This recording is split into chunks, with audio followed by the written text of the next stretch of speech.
What is it and why hasn't it happened? What we're seeing right now in the industry is a lot of the traditional vendors. So we have the IGA stack, the privilege access management, and access management. Those are the three pillars of identity. What we're seeing now is a lot of the vendors that were traditionally one of those pillars are kind of expanding into other pillars.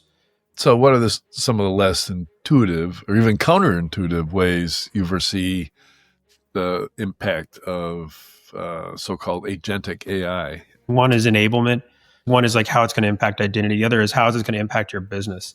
So, companies are rolling out agentic AI. One of the things we're noticing is in order to do that, you really need an identity maturity. What are some of the unforeseen opportunities or vulnerabilities, but opportunities for the bad guys that they could take advantage of? And I'm thinking to the attack on Snowflake. The non-human identity piece where just things are interconnected and knowing how all those connections are running. Our dev teams know what they're doing. They're not going to leave something open. And the reality is it's going so fast, they can't keep up with it.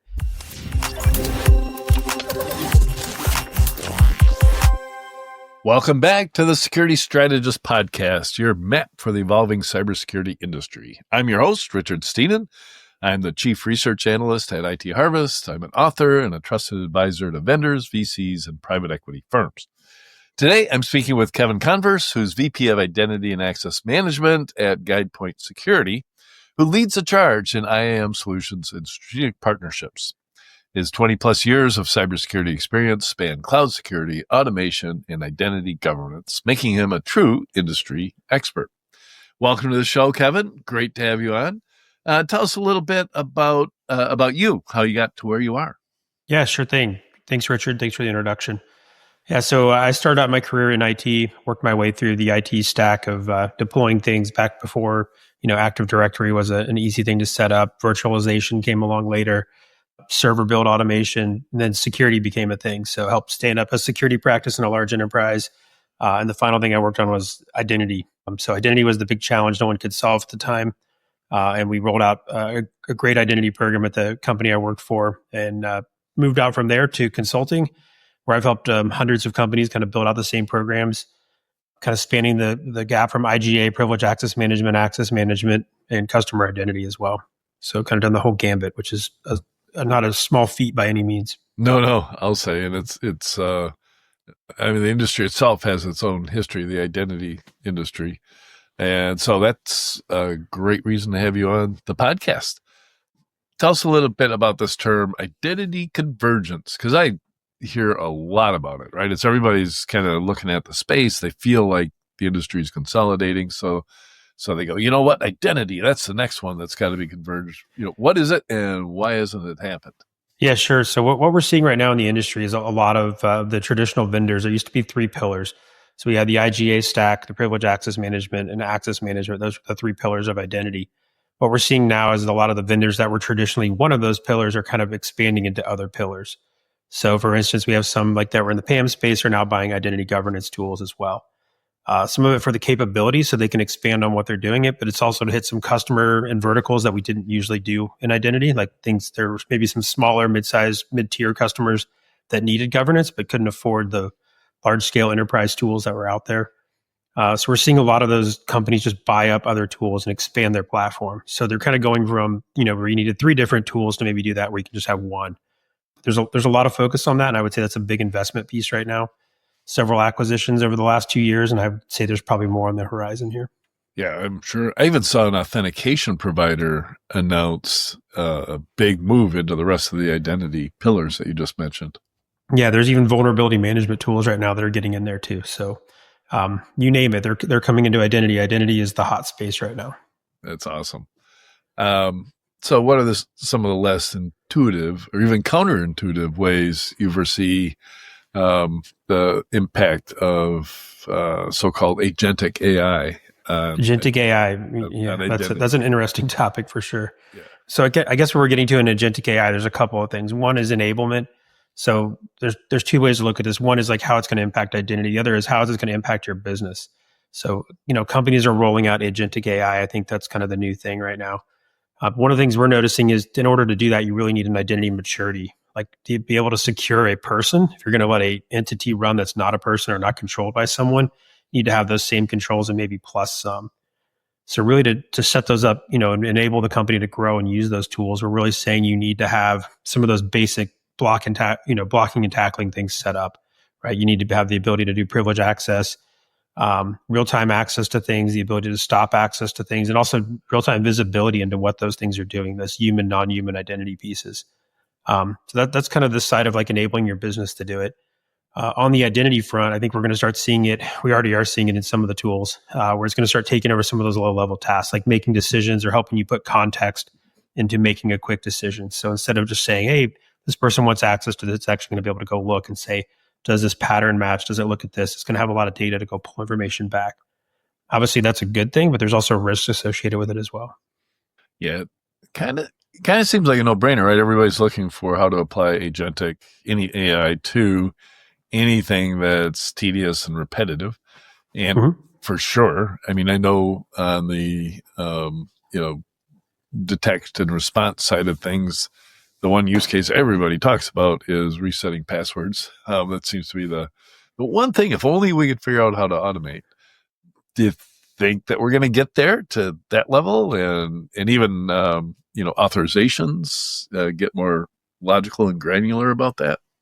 I think it can do some of that, right? It depends on the data that it's allowed to look at. And then, obviously there's hallucinations too, right? So we want to avoid some of that. So making sure we give it enough context to make decisions. And when it can't, make sure that it's handed off to the right person to do it. But it definitely can take over some of those low level things. And I think we do that today with certain tools as well.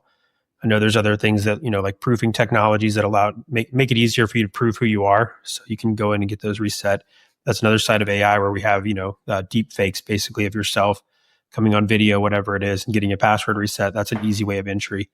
So finding ways to fortify that too. We're seeing that technology kind of step up as well in the identity space. How are the enterprise going to make decisions around that when the big guys will, well, this is the way it always works, right? The startups will go, I've been working on this for 2 years, right after the whole concept of large language models and were introduced to us via ChatGPT. So all the startups are coming to market now with products they've been working on with some extremely smart people. And the established players seem to just immediately adopt the language, right? They don't have the product, right? Right. Just like Palo Alto in AI security and they would immediately just announce that they're going to own the space before they've made an acquisition or developed a product. So how does the enterprise determine whether they should wait for their traditional supplier to come up with something? Certainly Microsoft could make a lot of noise about, just wait, we're going to have Copilot for AD or something. I just made that up. And wait for them or adopt, one of the new ones immediately that might have claims or might be able to just integrate with your existing solution. Yeah, I would say it's all, it's a lot of it's policy driven, right? So you need to make sure you understand what you're going to allow from a risk perspective, right, inside your enterprise. If you need to move fast, there are definitely some tools out there that kind of layer on those traditional pieces that give you that enablement. We see a lot of that with like the non-human identity space. That's really hot right now. Yep. And that's really a key piece. There's other tools out there that kind of overlap. So there's some traditional ones that did some of the work, but there's also gaps in what they do. So trying to find the right tool to fit that use case. I think that's the critical piece. So making sure you understand what you're going to enable, have a policy around what's not going to be enabled, and then giving yourself visibility. So if you need to go invest in it now, it may mean buying an extra tool, but definitely something you have to consider when you're doing that. Yeah. So if we're in a time of, rapid change and rapid adoption of new technology, what are some of the unforeseen opportunities or vulnerabilities, but opportunities for the bad guys that they could take advantage of? And I'm thinking to the attack on Snowflake, right? Which wasn't Snowflake's fault, it was Snowflake customers' fault. But if everything's interconnected, aren't we going to see more of that, especially with agentic stuff? Yeah, I think it opens up a lot of doors, and that's where I was saying like the non-human identity piece, where just things are interconnected and knowing how all those connections are running. I think what we see a lot is like IT groups saying, hey, we understand how this is all set up. Our dev teams know what they're doing. They're not going to leave something open. And the reality is it's going so fast, they can't keep up with it. So what we're looking at is a lot of those real-time tools that help enable that piece. There's a lot of them out there, but the non-human identity space is probably the critical piece to catch those things, look for those anomalies, those behavior analytics pieces. There's a couple of other things in that space too, but those are kind of the focuses for us when we look at that. That's where I think you're going to capture it. It's that going from traditional identity, where it was a lot of like point in time, to like real time, and then real time actions on those things too. Let's talk about non-human identity, because the first instance of that, of course, was, hey, we got all these machines talking to each other. And it could be all the way down at the IoT level, but it's more likely, to be servers and connected via APIs, etc. But now we're talking about AI agents, which are going to have their own identities and assume the identities of the people who run them or own them. How does that complicate things? Yeah, that makes it even more complicated, right? So it's like, who's actually doing the action? So having a setup process, really, where you understand, the agentic AI can run, but giving it its own service accounts, separating that access from a person to a machine, and then tying it back. Having some clear structures and not letting developers just run wild. I think that's the big thing. I hate to say developers are the bad guy, but they are also the people that are enabling the technology and making it happen. But they're also the most likely ones to be like, give me everything I can take, Right. to go do that, right? So it's like being able to set those controls ahead of time, so you can say, hey, it's just what you need. There's also a lot of just-in-time provisioning for access too, which is a really good thing. So having that maturity in your identity stack, so like in the privilege access space, being able to provision, a elevated account to that person, giving them the right amount of privilege, but not all the time, but when they need it, is really important there. It cuts down on that lateral movement piece. There's a lot of technologies out there that can help enable that. So really leaning in on those, I think, is critical here. Yeah. You said do it ahead of time, know what you're doing and apply the policies before, which is kind of a dream world, right? The devs are just off on their own. So are there tools, and is it an opportunity for the so-called, like an identity posture management, to come in and fix it after the fact? Yeah, I think you can start there. That's definitely, those help clean it up, right? Because obviously you're going to have to start from somewhere, and no one's ever in that ideal state. Like I said, that is dream state. You're correct there. But yeah, starting with a tool like that identifies potential gaps, or like looks for those things that are like, hey, these are overprivileged, or these are not normal, these are out of bounds. Being able to control those and get those down to least privilege is critical. And you're right; those are the type of tools, the posture management, infrastructure, entitlement management, all of those pieces are critical to that. Can you share an example of where this convergence we've been talking about, of identity at the various pillars, has forced a significant reevaluation of existing security models, or the end users' paradigms? I think what we see right now, it's a lot around cost. That's where we typically see it. So a good example is like Microsoft. They're delving pretty deep in the identity space. They have a pretty broad spectrum of platforms that they use. So a lot of times we'll get pulled into a customer conversation to look at, can Microsoft's tooling that we already pay for with our licensing that we already bought do the same function that another third party was doing? And it's a fair question. So we do dive in and kind of look at that. There are situations where they do great, and there's some situations where they're just not as strong. And the question is, from an overall risk perspective, is that enough for your company? So kind of looking at the whole picture is important. I think it's easy to look at, from a cost perspective, we're going to save money. But the reality is, are we going to get the same functionality and the same security posture from it?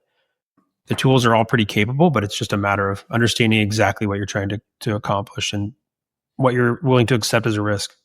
Back to AI agents, if they are, assuming more and more of our capabilities because they're agentic, and we're handing over the keys to the kingdom to them, what are some uncomfortable or underexplored ethical dilemmas that could arise from that? Yeah, it's I think the big thing on those is like letting them make decisions for you, right? So would you give that, you need to control like what it's able to do. So you get into that ethical spaces, if you're letting it take over complete control of something. I think that's not a great thing. I know AI it has great capabilities. It can do some things really well, but there's also the space where it doesn't know something and it's going to make, guess at something, right? In the agentic space, it's not such a critical thing, but really having that control over like just enough privilege, or like really locking it down. So not reusing something you've done for a person, but really specializing like what it's doing. I think there's a gap there. And if you don't make sure you're covering that, I think you have the opportunity for AI to go off the rails a little bit. We see that quite a bit in the lab environments, right? Where you see the horror stories of, the AI blackmailing itself or blackmailing developers to stay alive, that kind of thing. Obviously, it's going to do some things. There's some unknown pieces here. So we're moving pretty fast. I think there's some unknown spaces there where it gets into that ethical boundary of, should we let it make decisions for us? Should we let it control complete access to a system? Could it lock us out? I mean, Definitely it could. So always having a fail safe and like a kill switch is critical here. Yeah, absolutely. Yeah, and in the future, instead of blaming the intern, we can blame the AI agent. So yeah, I think we're still seeing that though. When like even when there's an agentic AI, it's still tied to a person right now. Right. And I think that's also important to you. So knowing if you have one set up, there should be someone who's monitoring it. So it should be tied to a person, and it's not seen past that where you let it run on its own. I think you're in a real danger spot there. For sure. What is one bold prediction you'd make, or maybe a lingering uncertainty you have about the future of digital identity that might fundamentally reshape how we live and interact online? Yeah, I think when we look at like quantum computing and things like that, I think we're in a situation where encryption may be out the door at some point, right? Or at least encryption as we know it today. So the rapidly evolving space is coming to a head here. We've got to stay ahead of things. AI, like I think mentioned it earlier, like the proofing technologies to show who you are and prove who you are. To get a password resets, that's a big piece, right? You can spoof your identity. Someone can come on and fake who they are. AI is definitely challenging in those ways, and it's definitely moving faster than I think security is right now in the outside world. So there's things out there that we're not even aware of yet. So I think it's just keeping up with the pace of that is going to be critical. I think those are things that can really catch us off guard if we're not careful. For sure. Thank you so much, Kevin, for joining us today for this great discussion about agentic AI and identity convergence. Also, thank you to everyone listening.